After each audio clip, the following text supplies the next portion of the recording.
बिस्मिल्लाहिर्रहमानिर्रहीम। अस्सलाम वालेकुम डियर स्टूडेंट्स, मेरा नाम प्रोफेसर बिलाल वाजिद है और मैं एक कॉमर्स मेंटोर हूँ। आज की क्लास में हम डिस्कस करेंगे इंटरनल डेप्रिसिएशन क्या होती है और एक्सटर्नल डेप्रिसिएशन क्या होती है, और इसके साथ साथ इनसे अटैच दो डेफिनेशंस को देखेंगे।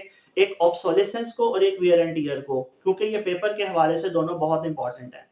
तो हम बुक की डेफिनेशन पढ़ने से पहले ये समझ लेते हैं सादा अल्फाज में कि इंटरनल और एक्सटर्नल डेप्रिसिएशन में क्या फ़र्क है।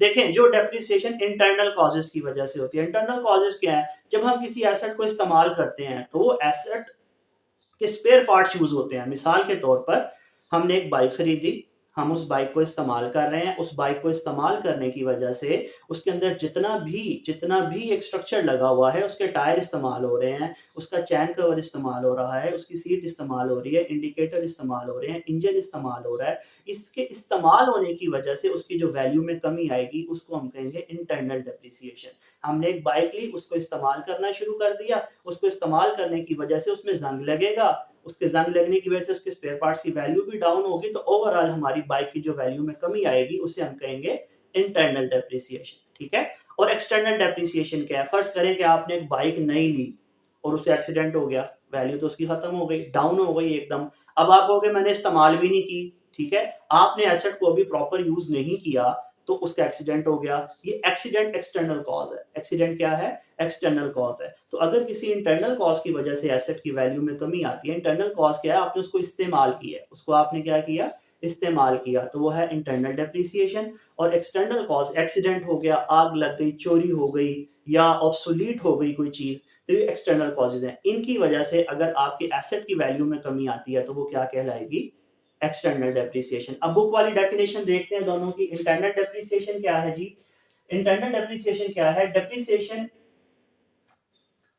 कहता है जी, decrease in the value of an asset, किसी एसेट की वैल्यू में जो कमी होती है due to its use in business, उसके बिजनेस में इस्तेमाल की वजह से। किस वजह से? उसके बिजनेस में इस्तेमाल की वजह से उसे हम क्या कहते हैं? Internal depreciation such as wear and tear. अच्छा, वियर एंड टियर की डेफिनेशन भी हम देखते हैं। वियर एंड टियर क्या होती है?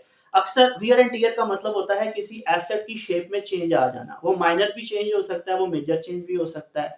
मिसाल के तौर पर आपने एक लकड़ी की कुर्सी थी आपके पास, आपका फर्नीचर था, उसकी बाजू टूट गई, टांग टूट गई, ठीक है, तो बेसिकली आपने उसको रिपेयर करवाया, लेकिन उसकी ओरिजिनल शेप अब खत्म हो गई, वो आपका रिपेयर्ड एसेट है। ठीक है? तो एसेट की जो शेप में चेंज आता है उसको हम क्या कहते हैं? उसको हम कहते हैं वियर एंड टियर। और इसकी हमने नॉर्मली बहुत ज्यादा अपनी लाइफ में इसको ऑब्जर्व किया होगा कि हमारा लकड़ी का जो फर्नीचर होता है या लोहे के जो हमारे आर्टिकल्स होते हैं, जैसे बेंचेस हैं, हमारे बेंच हैं, वो नीचे से घिस जाते हैं, उनके पाँव घिस जाते हैं।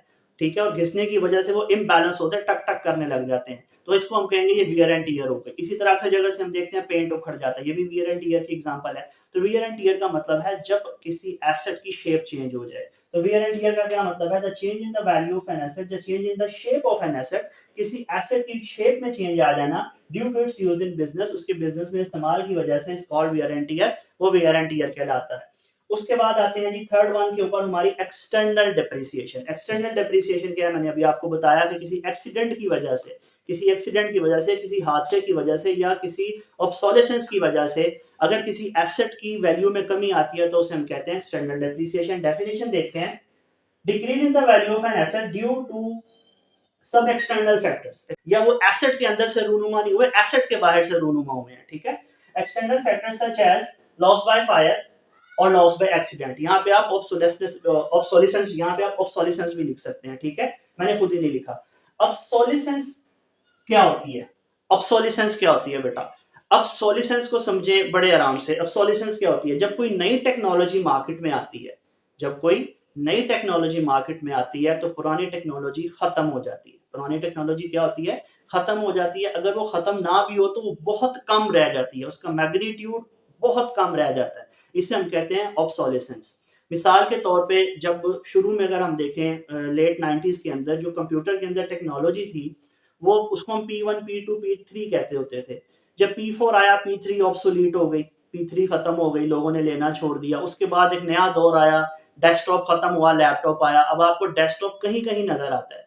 ठीक है? इसी तरह अगर हम मोबाइल के अंदर देखें तो मोबाइल्स के अंदर भी नोकिया आया, नोकिया ने लॉन्च किया अपना 3310, वो बहुत फेमस हुआ, लेकिन आज वो कोई भी नहीं लेता क्योंकि आज वो टेक्नोलॉजी ऑब्सोलीट हो गई है।